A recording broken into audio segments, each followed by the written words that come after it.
My name is Jason Lord. I'm the California chapter coordinator for the Zeitgeist movement. And tonight I've thrown together, I want to talk about economic inequality and the impact on our social health. I want to take a look at some health research from a few individuals whose work is respected in the fields of sociology, medicine, and behavioral science. Much of this information deals with associations between our mental and our physical health, our levels of stress, and socioeconomic status. I want to talk about how this social stratification is a significant negative impact on our well-being. Economic inequality, also known as the difference in a person's wealth or income throughout the socioeconomic pyramid. These differences of income within an economically affluent yet stratified society is going to lead us to discovering some root causes of disease and illness experienced within the population.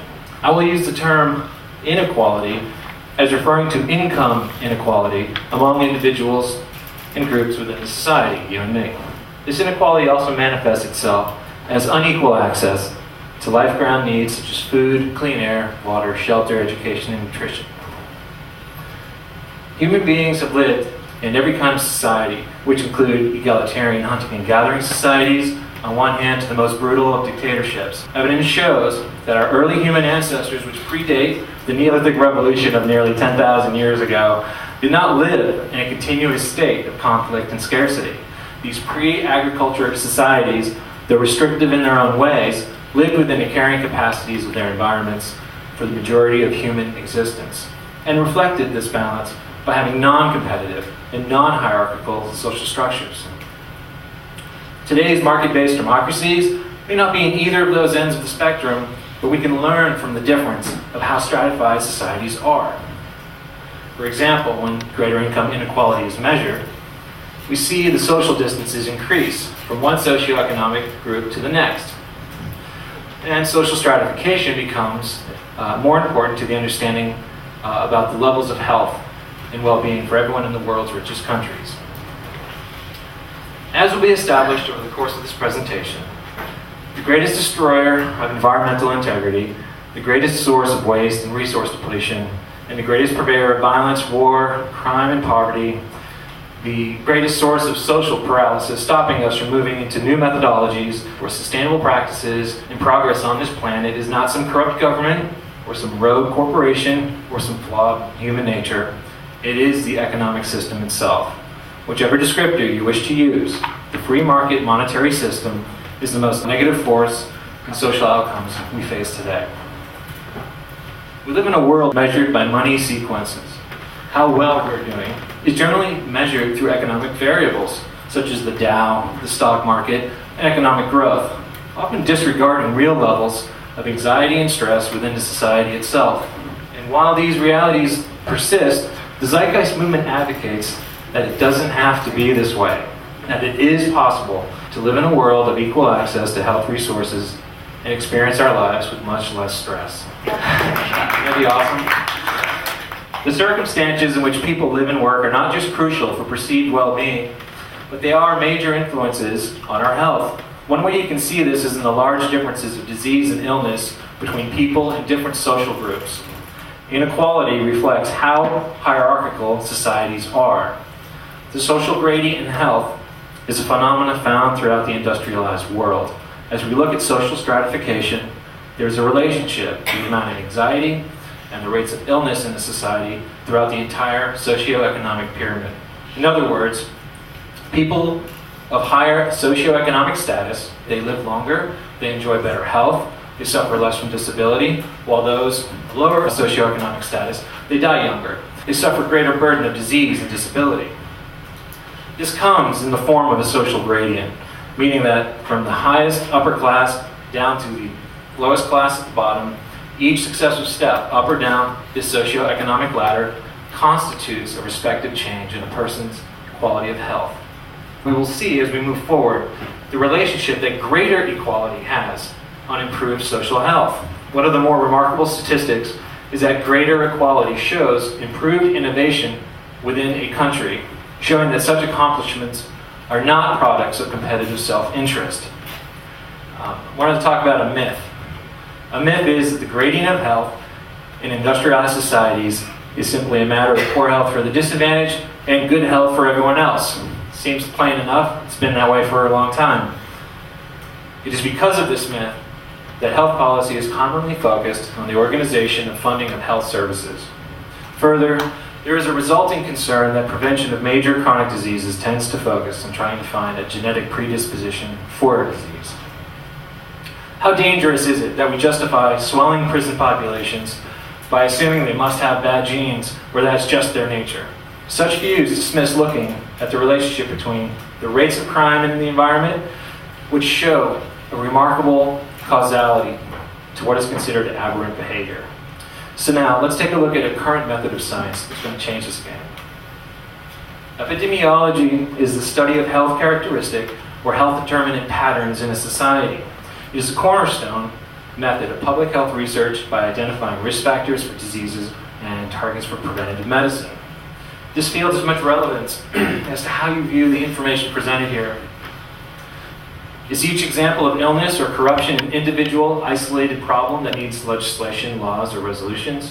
Or can you start to see how persistent problems, such as long-term increases in cancer rates, are outcomes of the system itself? This is why our analysis of the health of society has to stop being based on abstract measures such as gross domestic product, the state of the stock market, or the consumer price index, other commonly referenced economic attributes, which are used to proclaim that the society is just improving all the time. Instead, we want to use things that actually matter, that have a physical referent, such as the rates of disease, poverty, social capital and trust, life expectancy and literacy rates, prison population, drug and alcohol abuse, etc. A key factor related to what we've looked at thus far is the amount of psychological stress that is generated within our system, which is huge bearing on our health. This is important because more often we are focused on individual byproducts of income inequality, such as poor nutrition, or just education, or crime, or anxiety, as isolated, unrelated problems. So the more income inequality that exists in a society, the more stratified we become, and the more health problems that occur in both the upper and the lower classes.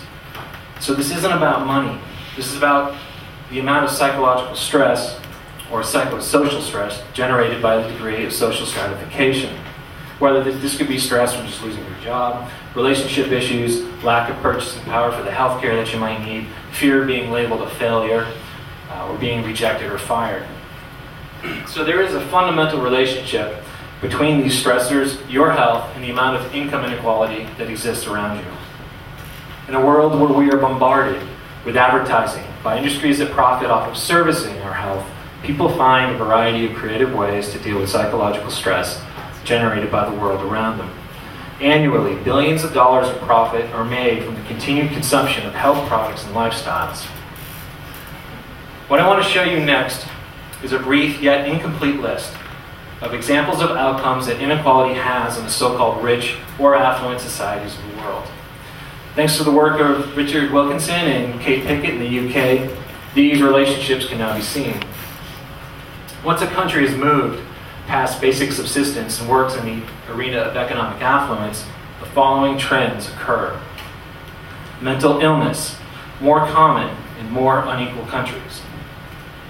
Life expectancy, longer in more equal countries. Drug use, more common in more unequal countries. Levels of trust, higher in more equal countries. Educational scores, higher in more equal countries. Homicide rates, higher in more unequal countries.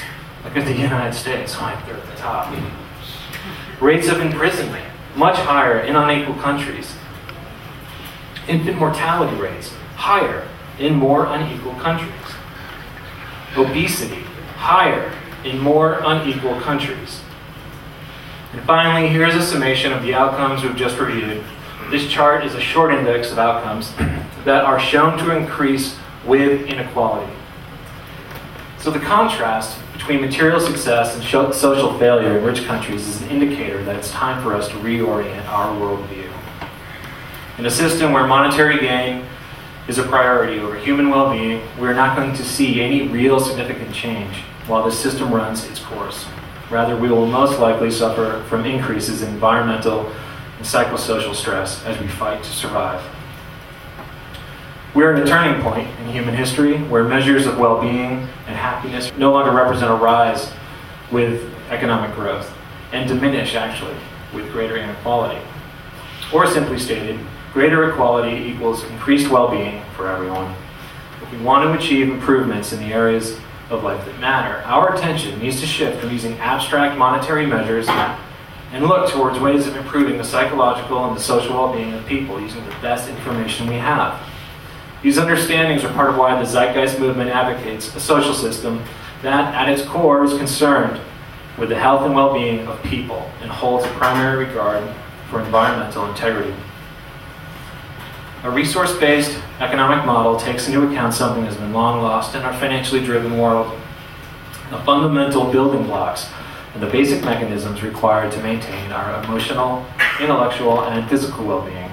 All social systems, regardless of political philosophy, religious beliefs, or customs, ultimately depend upon natural resources. It's time we give this fundamental and profound point the attention it demands. The common basis of our survival, which the Zeitgeist movement acknowledges, is not a religion or a political philosophy or a social tradition. Our well-being is based on how intelligently we manage our use of the Earth's resources. This is the fundamental life referent, and for any social philosophy that does not heed this referent, it is simply unworkable. I thank you for your time. Yeah.